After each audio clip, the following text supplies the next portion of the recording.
Good morning. Thank you for joining us today. We're very excited to have GRCC with us to explain the Futures for Frontliners program. This is a great benefit for our essential workers, and we're excited to be able to learn about the program and all the requirements and information about it. So thank you for joining, and I am very excited to welcome our GRCC team. So I'm going to pass it off to John, Program Manager for Workforce Training. Morning. Thank you for letting us have this time to talk about a great state program that is good for community college. Before we start, I just want to make sure you guys know that Lorena, Jeff, and myself, there's the waves. We are, we'll present and the knowledge, but if you have questions along the way, feel free to go ahead and put them in the chat, or also go ahead and unmute and ask the question. This is going to be very informal. We want to make sure that all your questions and comments are heard. So with that, thanks again for being here, and we're going to go ahead and get started with the presentation.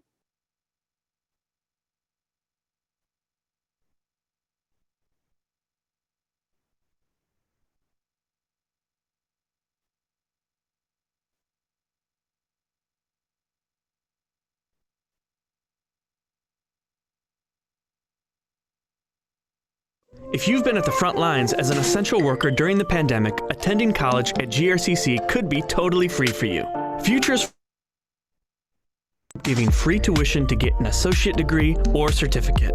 If you worked in healthcare and public health, food and agriculture, public safety, critical manufacturing, or any of the 15 identified industries, you could qualify for free college. Bump up your earning potential in a current or future career with an associate degree or certificate. Or start here at GRCC and transfer to a four-year college having zero debt. There are 3 simple steps. Apply for the Futures for Frontliners scholarship, apply to GRCC, and complete the FAFSA. The deadline to apply for the scholarship is December 31st, 2020. To learn more, visit grcc.edu/futures for frontliners. You can also contact us by phone, email, or text. If you've been thinking about going to college, now is the right time, and GRCC, West Michigan's best choice, is the right place for you. All right. That was a very short video, and don't worry, everything that was talked about in that video will go through at a PowerPoint. So if we can go ahead and put the PowerPoint up and we can get started with that. We can go ahead and go to the next slide. All right. So future for, oh, go ahead. Someone, oh, all right. So Future for Frontliners is a state program really for essential workers. And why I mentioned it's a state program, even though the community colleges are reaching out to people in the community, it's run through the state. So the eligibility for this is through the state, but today we want to make sure that we work through all the eligibility, talk about it, and make sure that you guys have any questions that can be answered today. So let's go ahead and get started with the eligibility. It is a state program, so you have to be a Michigan resident. You must have your high school diploma or GED, and we'll talk about that in a minute. Work in the industry, what's deemed essential. There's going to be a slide coming up that that will, show the 15 industries. You at least work part-time for 11 to 13 weeks between April 1st and June 30th of 2020. You've have been required by your job to work outside your home. So people that were working at home don't qualify for this. This is essential frontline work. So that's a big thing to make sure you pay attention to. And you have not received or earned a associate degrees or a bachelor degree yet. Can't be in default of federal loan. Hopefully you guys have some questions about that when we can talk. And then you must complete the scholarship application by 11/59 of December 31st. In some incidents, you'll see there a completion of an employment verification form might be required. Just the state wants to make sure that they can verify that you were working during that time. Go ahead and go on to the next slide, please.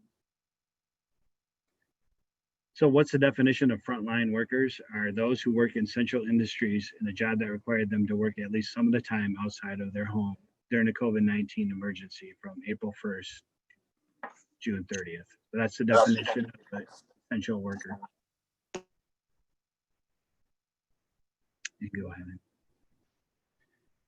So you'll see that this is the list right here, but if you still have any more questions about what would qualify as an industry, there is a customer care center phone number there. I believe did we share the PowerPoint already with people through email? If we didn't, we can do that for you guys to make sure you have that. Chemical supply chains, safety, communications, critical manufacturing. The ones that really stands out to people would be in working in the restaurant and food, right?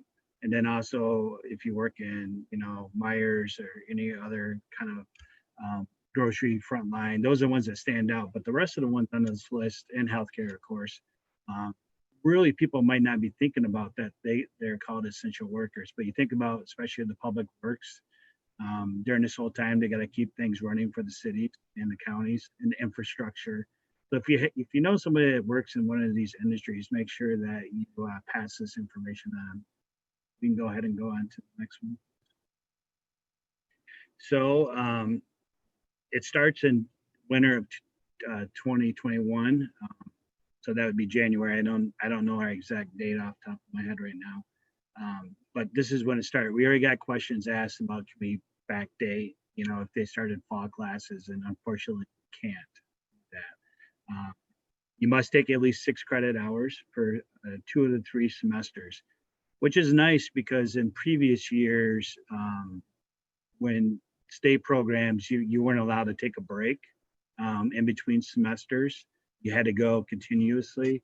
This one, you can take a break somewhere in there and you still would be eligible for the funding as you went through your education. Something that's not on this slide, I want to make sure the funding is good for 4 years.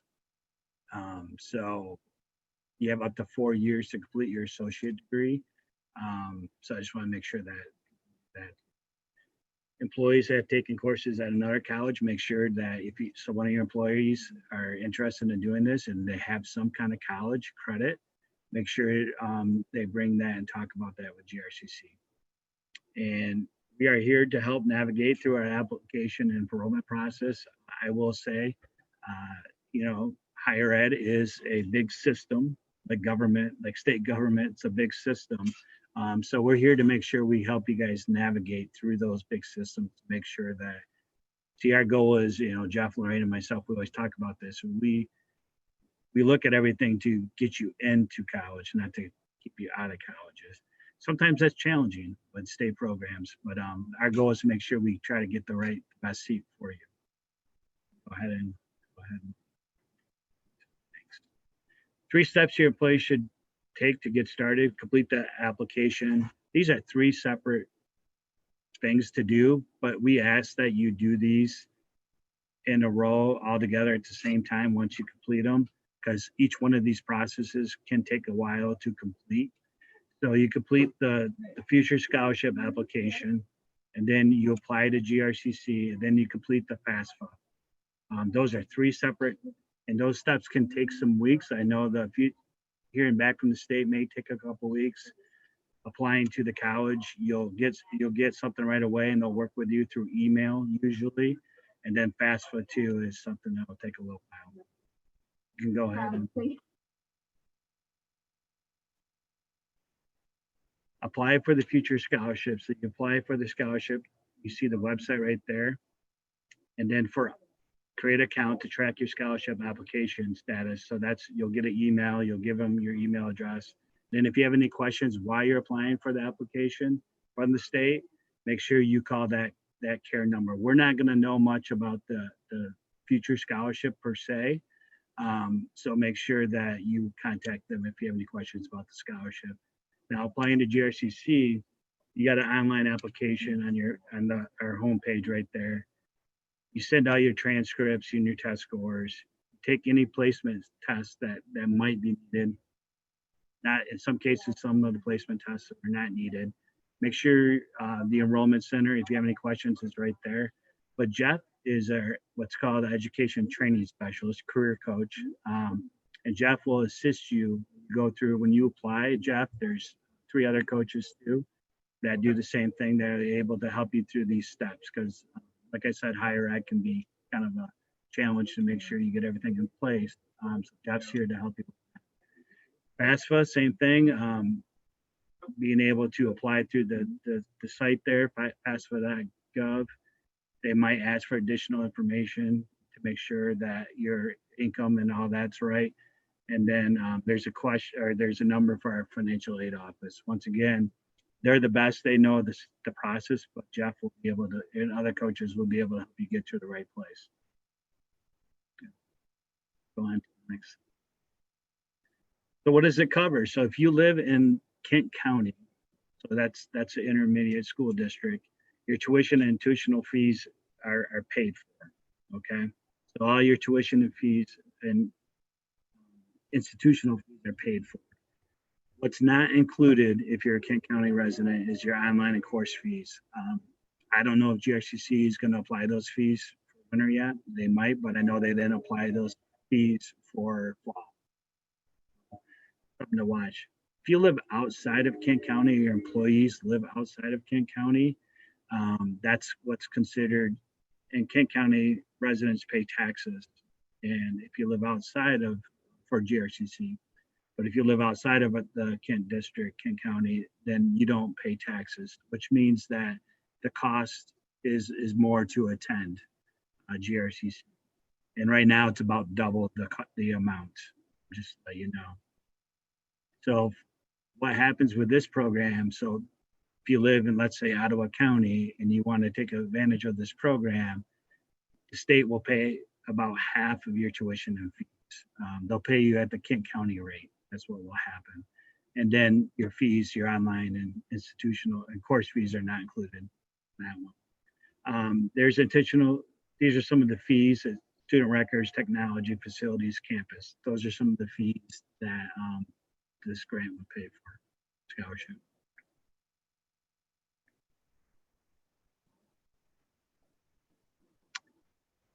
So this is something that we talk to all of our students about because the additional cost of books, supplies, technology, transportation, childcare.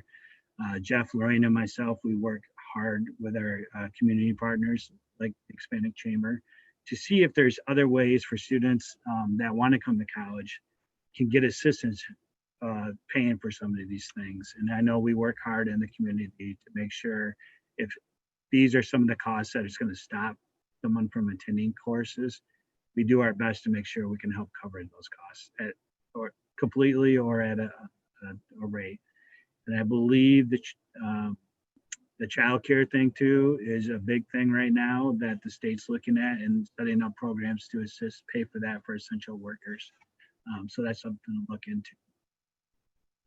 Any questions before I'm kind of going on? Oh, look at that. The slide says any questions. Perfect timing. I went through this pretty fast. I want this to be interactive. So please, you know, if you, Lorena will monitor the chat if there's any questions in there. But if you have any questions right now, make sure you ask me and Jeff and Lorena can answer those for you. Thank you, John. And I think we do have some questions in the chat. So a few questions. If a frontline worker was laid off all of April, but was called back the first week of May, would they still qualify for the program? That I would tell them to go ahead and apply because that's pretty close at 11 to 13 weeks. I believe they would still qualify even though they didn't work that. Was there 3 full weeks in April? I don't remember, but I would tell them, yes, please apply. I believe that would make the cutoff. Do you know how long it takes to hear back after the application is submitted? Not from the state, no. I'm asking that question myself. I wish I could give you a time frame, but I can look into it and ask it again. Last time I asked, it took 2 weeks. So I don't know. There's over 600,000 people eligible for this program. I don't know how many have applied or how back up they are at looking at them, but I do know there's 600,000 people. Okay. So the other question is the program income-based? For example, if someone meets the criteria and makes a certain higher amount of money, does that mean they would be excluded? Not income-based, no. So no matter what they make, the eligibility is just making sure that they were essential workers for 11 to 13 weeks. The issue will come in as far as, and it wouldn't stop them from paying from this, but you would go through the FAFSA too. See, and something I don't think I talked about is that they consider this last end dollars. And so what they'll do is why they want you to apply for financial aid is to make sure you can get awarded a Pell Grant, money that you don't have to pay back. And then the state would come in and add on to, after the Pell Grant, whatever didn't cover, the scholarship would pay for it. Okay, that's the key. That's the kind of, I wish some of these programs would not have that on there, but we can't do anything about that at this time. So.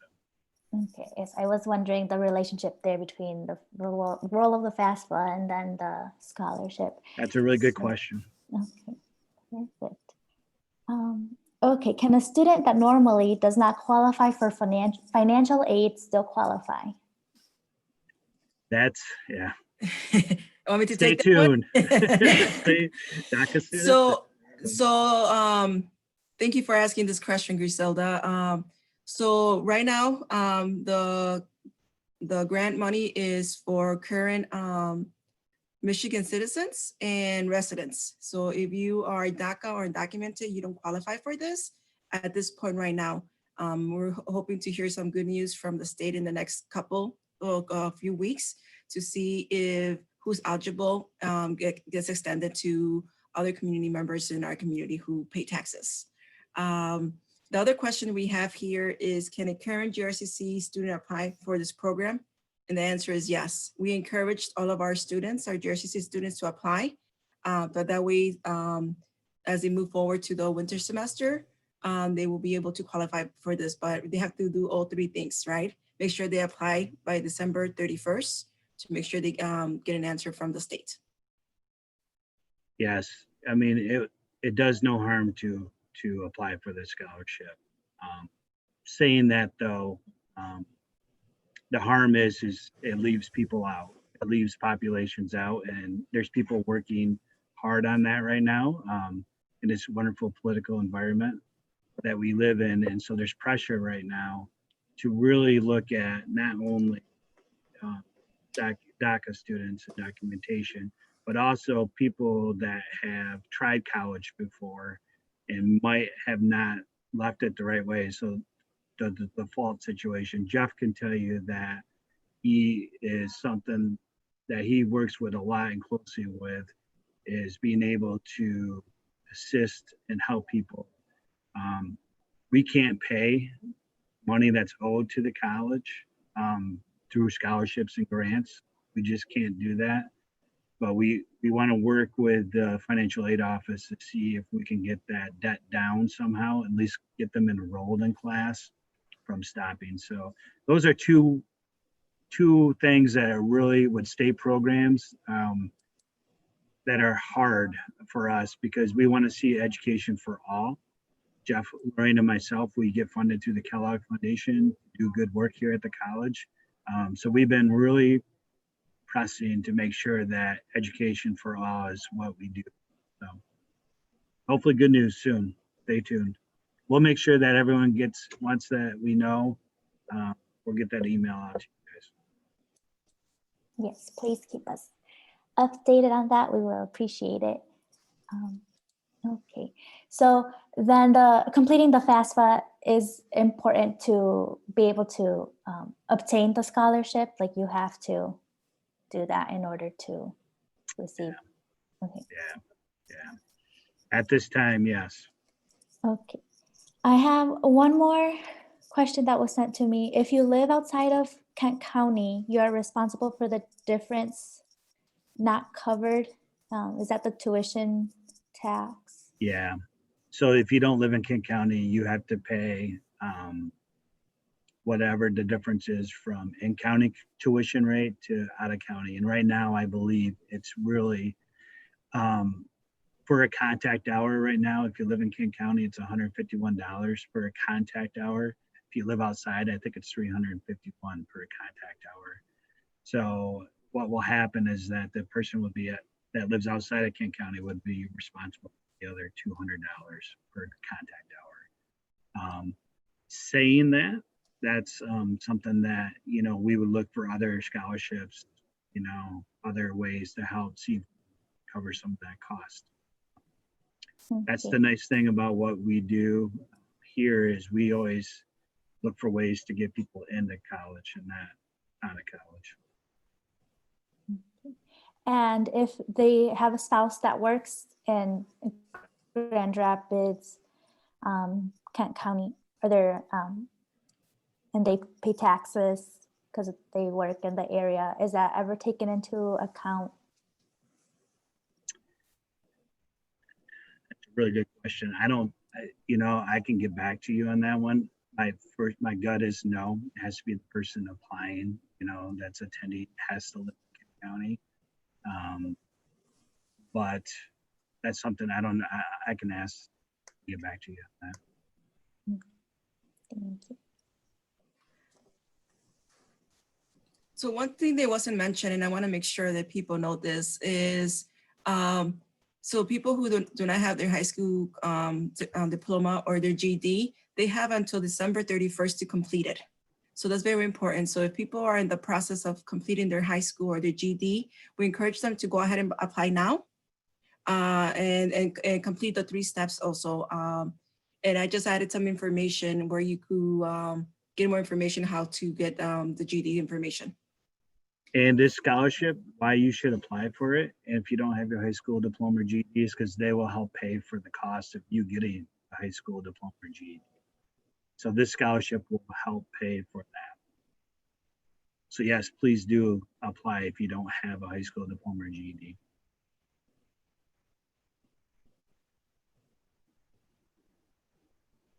I think we have one more question in the chat. Is it possible that the funding will run out? I'm sorry, you already had mentioned, John, that there's over 60,000 people eligible? 600,000 people that are eligible. The opportunity of the money running out, it would be against their best interest to say they ran out of money, put it that way. So I don't see that happening for the next 2 years. Now beyond that, because it is an eligibility of 4 years, we live in the political environment. Hopefully, you know, we don't know what's going to be, let alone in a few months, but also, you know, a few years. But no, I don't see them. I've been doing this for almost 20 years. You know, they might change the focus of a grant or a scholarship, but money running out would be, I haven't seen that happen yet. So I would just apply as soon as you can, though, to be honest, because like I said, it doesn't hurt to apply. So I would do that right away. Good questions. Yes, keep them coming. And if you want to take yourself off mute and ask directly, feel free to do that as well, or put them through the chat. Either way is fine. But thank you for your questions, everyone. I like this group already because it's the most questions I think we've had. So I appreciate it. I have a question. Is it okay if I ask? Yes. For sure. So I'm wondering, pardon me, that's my watch. So that was my question about applying as soon as possible. So I know that you could be inundated with applications. How many people have you had approved so far, and have you just had enormous response to this? We will never know that because it's not, the scholarship is run through the state. The only time we would ever know how many numbers or what is by them letting our financial aid office and our cashier's office know they're paying. So that's a really good question. We're gonna try to get that data as soon as we can, but we might be told can't have that data because it's state run program. But yeah, I don't know how many. Hopefully they'll share that. Usually they like to share that because if it's going good, they like to talk about that, right? They like to, you know, have those numbers out there. So stay tuned to that. But yeah, GRCC wouldn't know those numbers unless the state was able to share those with us. Good questions. I don't know how else to phrase this. Has your response been so high that it's actually kind of clogging up your system and delaying how quickly applications to the college and other items have been kind of delayed? No, and why I say that for the college side is because the college has done during this pandemic and while we're in this pandemic is set up triage teams, right? To make sure that the process is people are getting taken care of when they have the questions in real time. But if we are slow in any way, if someone's getting a slow response, let us know. The phone numbers are on the presentation. Call us. Valentina knows how to get a hold of us. She has our information. Share it. Phone numbers and our emails. But we are not inundated with that process. What we're actually doing too is to let everyone know is we're starting later classes now for 7 to 8 weeks programs, right? We found out that especially people that are working on the front line with they're busy with work is that they might be able to enroll and their managers work better with them if they take 7 to 8 a shorter term training or not training, shorter term weeks. For some of their classes and more intense at different times, offered at night, online, obviously.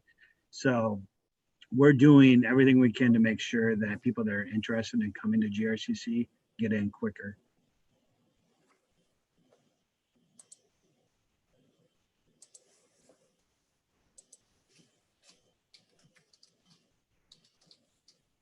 I can't say anything about the scholarship, how long it will take for the state, but I'll try to get that.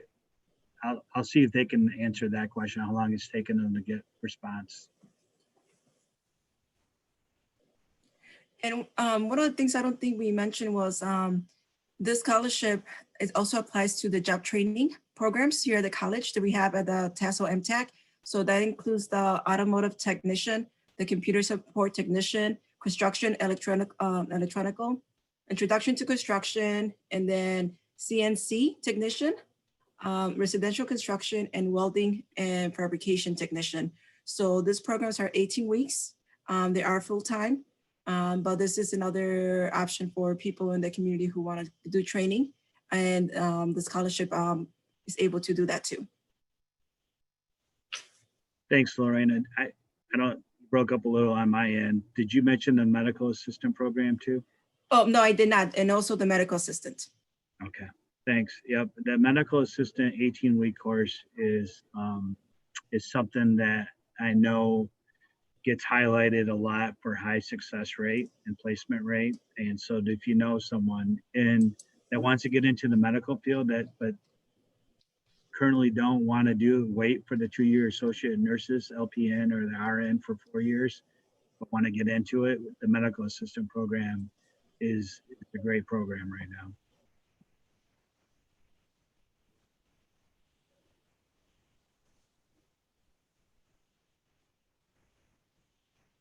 Is there any more questions? I did want to acknowledge that I think we had some people just join. So for those that just joined, if you'd like the PowerPoint sent to you, if you could put your email in the chat, please, and we will get that to you. Right now, we're asking questions about the program to our GRCC team, but please leave your email in the chat and we will get that material to you. And next week, we will have another info session in Spanish, so you're welcome to join that as well. I'll put the time in the chat before we end today. I need to pull that up. I don't remember what time it was, but I'll find that. It's 1 o'clock. I'm not sure. Oh, thank you. So next Wednesday at 1 o'clock.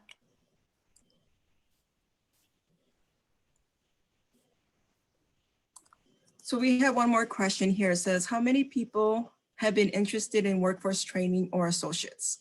John, do you have the answer for that? I'm not sure. John, I think we haven't received the data yet.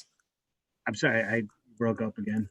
I said, the question we have here is how many people have been interested in the workforce training or associates programs?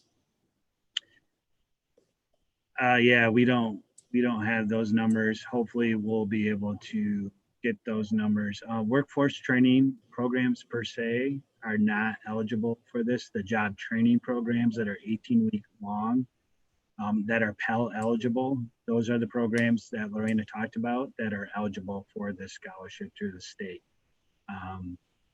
So we'll have to see how this plays out, and we'll try to get the numbers as we go along.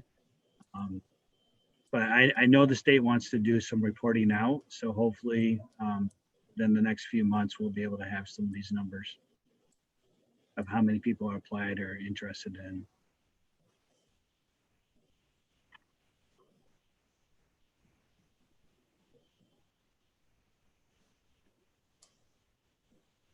I really appreciate all the great questions.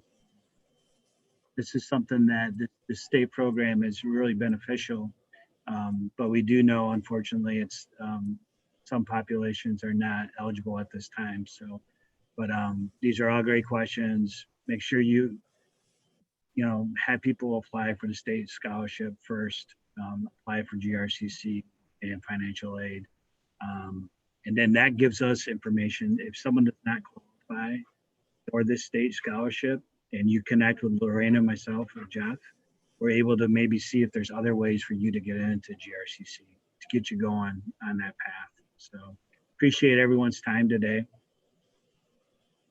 And I don't know if there's any more, but I just want to say thank you to everyone, and yeah, have a great rest of the day. Yeah, thank you everyone for having us. Thank you, Valentina and the Hispanic Chamber for having us and making sure that we are reaching out the Hispanic community also. Well, thank you for making the time to share this information with us. We're really grateful that you're doing this both today and next week again. So thank you a lot for taking our questions, and thank you to everyone that joined for taking the time to learn about the program, and especially our business owners who I know will go back and share this with their teams. So we're really grateful for you taking the time to learn about this so you can share about it with others. So thank you. And if you know anyone that has any questions, please invite them to our session next week at 1 p.m. Bye. Thank you. Bye. Thank you. Thank you, everyone.